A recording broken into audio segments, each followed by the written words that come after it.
নাস্তিক হয় কারা? কোন বিজ্ঞানী, বড় বড় বিজ্ঞানী, চিকিৎসা বিজ্ঞানী, এরা কিন্তু নাস্তিক হয় না। নাস্তিক হয় সাহিত্যিক আর দার্শনিক, এরাই নাস্তিক হয় বেশি। যারা বড় বড় বিজ্ঞানী, আকাশ নিয়ে গবেষণা করে, জমিন নিয়ে গবেষণা করে, মানুষের হিউম্যান বডি এইটা নিয়ে চিন্তা করে, গবেষণা করে, আল্লাহরে না মানলেও অন্তত চিন্তা করে নিশ্চয়ই এই সিস্টেমের পেছনে কোনো না কোনো মহাশক্তি কাজ করছে। যার কপাল ভালো সে তো ইসলাম কবুল করে, আর কপাল ভালো না হলে অন্তত দেয়ার ইজ নো গড এই কথা বলে না, মনে করে কোনো একটি স্পিরিট, কোনো একটি শক্তি এর পেছনে কাজ করছে।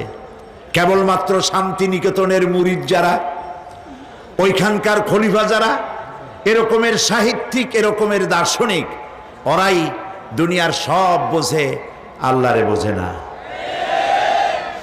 এদের চোখ দিয়েছি, এরা দুনিয়ার সব সৌন্দর্য উপভোগ করে, কিন্তু আমাকে চিনতে চেষ্টা করে না।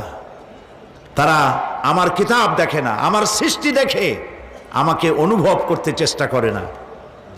এদের কান দিয়েছি, সব শোনে, কিন্তু আমার হক কথা তাদের কর্ণকুহারের ভিতর থেকে কালবের মধ্যে প্রবেশ করে না।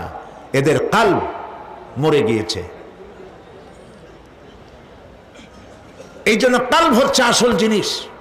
কবি বলছেন, মুঝে ये डर है कि दिले जिंदा तू ना मर जाए, मुझे ये डर है कि दिले जिंदा तू ना मर जाए, कि जिंदगानी इबारत है तेरे जीने से।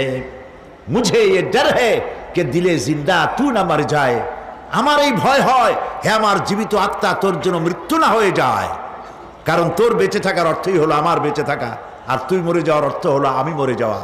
যে যার বিবেক মারা গেছে তার বেঁচে থাকার কোনো লাভ নাই। বিবেক জাগ্রত, সচেতন, ওই সব